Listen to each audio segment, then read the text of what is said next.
True leaders understand that leadership is not about them, but about those they serve.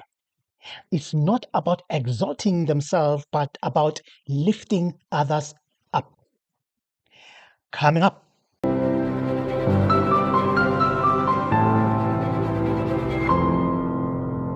Dali Mpofu, on his SABC interview, has publicly claimed that he was part of the MK party formation right from its inception with Jacob Zuma. So you also shared that you had been having this conversation, Advocate Mpofu, with former President Jacob Zuma. You say there was a time when only you and the former president knew about this project around the formation of the MKP, and this was 2 years ago in 2022. So would you say that you were part of that brains trust, part of the shaping of the identity of what would become MKP? Yes, no, most certainly. And as I say, I'm going to be releasing a document that gives all those details later today.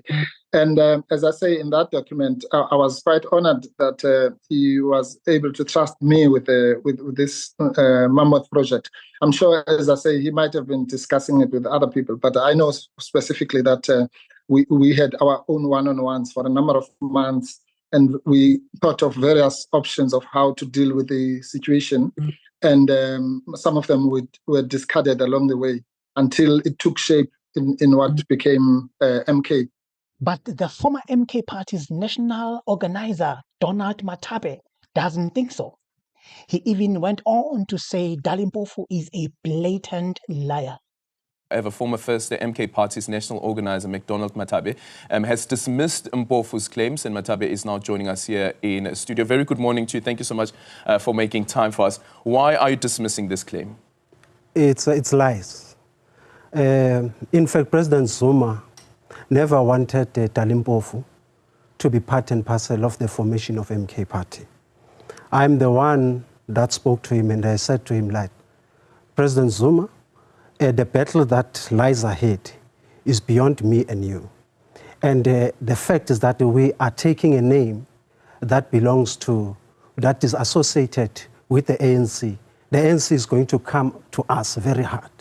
So it is best that we involve Dali Mpofu with the processes of the administration and the documentation of MK Party, so that when that time actually comes, Dali Mpofu is abreast with what is happening. Besides, SC Dali Mpofu is already doing some of the work for you on pro bono on all of your cases around the country. He's always in the courts with you and all of that. So let's bring him. He then raised the aspect of EFF, and I said, yeah, it's a serious problem. It's something that we can look into and try and manage it as we go. So I then requested a meeting with the SC Dali Mpofu and SC Skakani.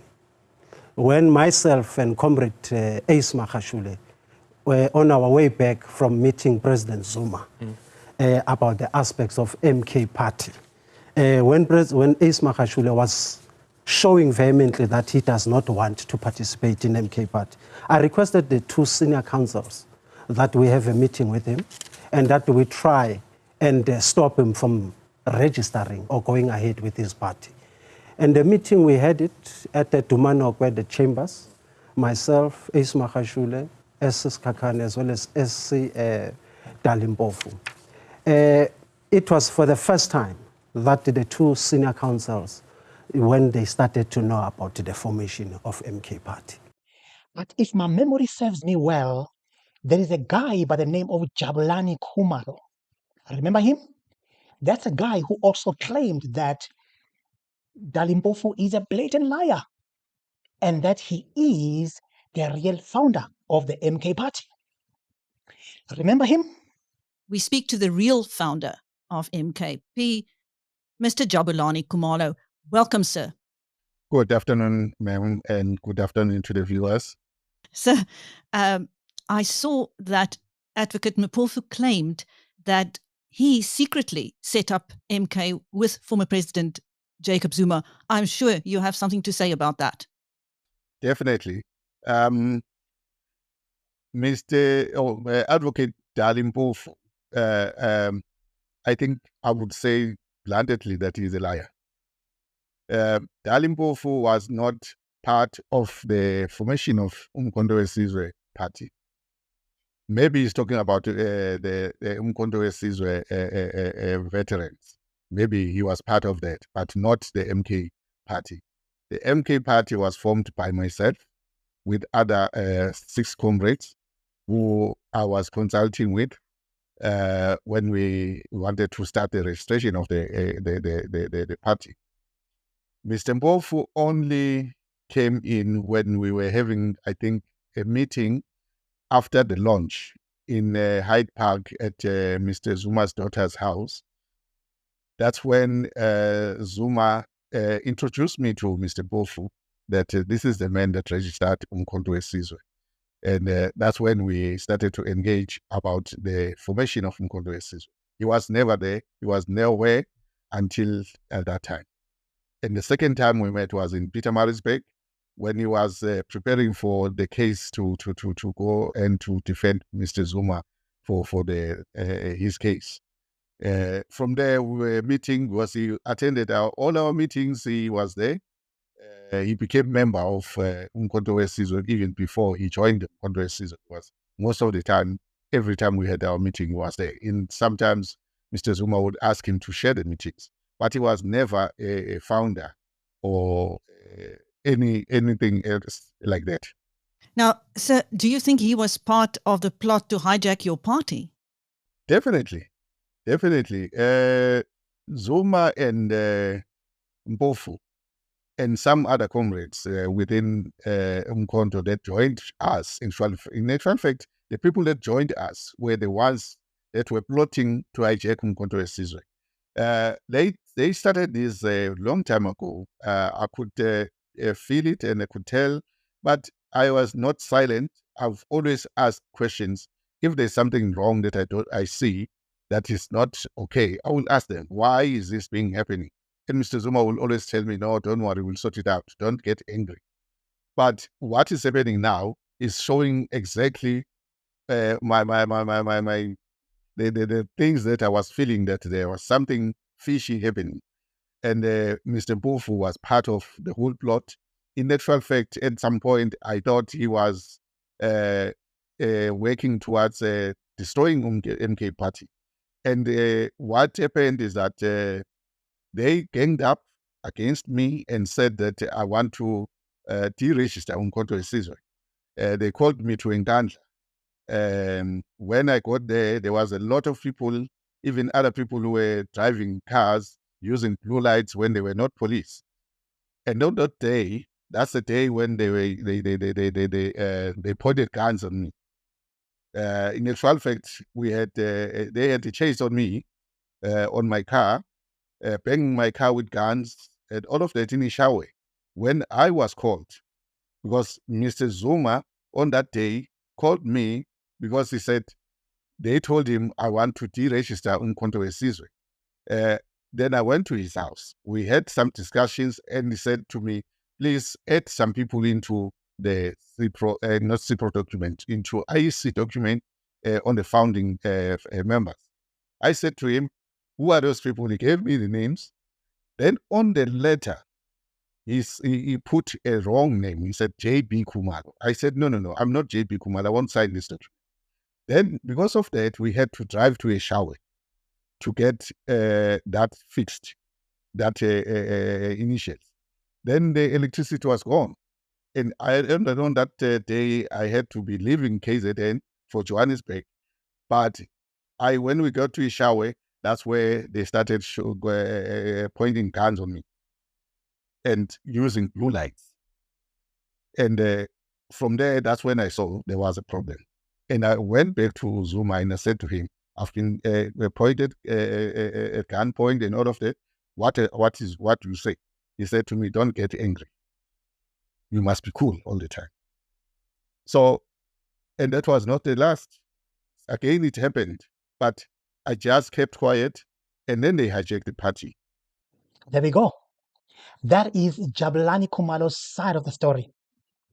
I don't know about you, but to me, it sounds like Jabulani might have been swindled by these other guys. But again, if you listen to McDonald Mathabe, also his story is convincing. The person that I'm not too sure about is Dali Mpofu. I think Dali Mpofu, wateka.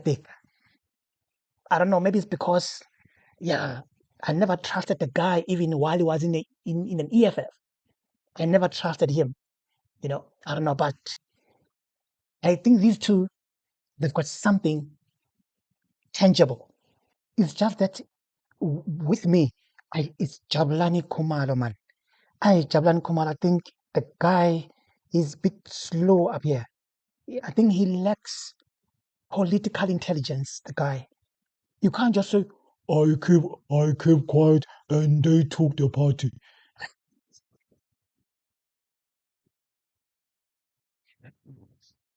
I mean, guys, come on. In politics, it's dog eat dog. You need to have a muscle. You need to be strong. You didn't do anything. Do something. Go to court. Something. You can't just be bullied by other politicians and you kept quiet and you say, I kept quiet and they took the party. You just kept quiet. Come on, guys. I think he lacks political intelligence. That's my viewpoint, guys. You can just drop your comment there at the bottom on the comment section and just hear what you think about him. No, man. Yeah, it's dog eat dog in the political sphere, guys. You can't just play dead. MK is one. We only have leadership in the MK, and I'm still part of the leadership. So the IEC says they received both letters from you. Remember the second letter you had said? No, that is the internal issues. That's not about the media. This is the clarity. Why were you not at the rally? Why were you not at the MK rally this past weekend? Because as I'm here, the President Zuma is in KZN. So but what could be so important for you to miss your own party's... I didn't miss it. But you were not there. You were not there. No, meaning to be there doesn't mean... not to be there doesn't mean that you missed it. You see what I mean? What is he saying right now? What is he saying? So the party is going to the elections on the 29th. So leaders must go all over and canvass. So is but we can't pretend that the letter was... members of the party, is there no bad blood? No internal fighting? No, there's no bad blood. So you remain the registered party? Yes. And what about your court application then? Court application is internal. In what capacity are you here? Who you representing? The MK leaders say you've been expelled, but you're here today saying you're representing the MK. Being here for yourself, what can you say? I'm here because I'm a leader of the MK. Yeah. As you can see, I really think that the guy was swindled and bullied by the other guys, and really, truly speaking, you can't be in the midst of the Jacob Zumas, the chess masters, Julius Malimas, Dali Mpofus, Floyd Shibambus of today, Mbuyiseni Ndlozis. You can't be in the midst of such thinkers and think low like that. Otherwise, those big minds will walk all over you. I truly think that Jabulani Khumalo lacks political intelligence. That's my viewpoint, guys. You can say whatever about Juju, guys, but I love the fact that Juju stood his ground. Guys, let me tell you, Zuma wanted to finish EFF. Zuma wanted to eat EFF from inside. He sent about Dali Mpofu and other guys to convince Julius to merge EFF with MK. Juju was like, that's not going to happen. Over my dead body, that's not going to happen. He stood his ground. You can say whatever you want to say about Malema, guys, but one thing I like about him, I love his fighting spirit. I love the fact that he stood his ground to say, that's not going to happen. You're not going to see that. Me just relinquishing my party to you guys, just like that, and you want me to smile about it? It's not going to happen. Even if I'm the only one remaining, I will fight to a standstill for my party. Then when you come and you say, I kept quiet and they took the party. Come on, guys. Political sphere, guys, is dog eat dog. You're not gonna just play dead and think that people will just everything will just be honky dory. You are swimming with sharks there, guys. They will walk all over you, these politicians, if you're not strong. And the question remains, who is the real founder of the MK party? And there is only one guy who holds an answer to that question. That is Jacob Zuma. Do you think perhaps maybe what could have happened here is that you guys were actually politically outmaneuvered? By whom? By former President Jacob Zuma. It's possible, yes. He played all of us. He fooled all of us. If you ask me, it seems like they were all fooled and outmaneuvered by chess master himself, Jacob Zuma. Let me hear your comment below. And of course, if you are coming for the first time, don't forget to subscribe.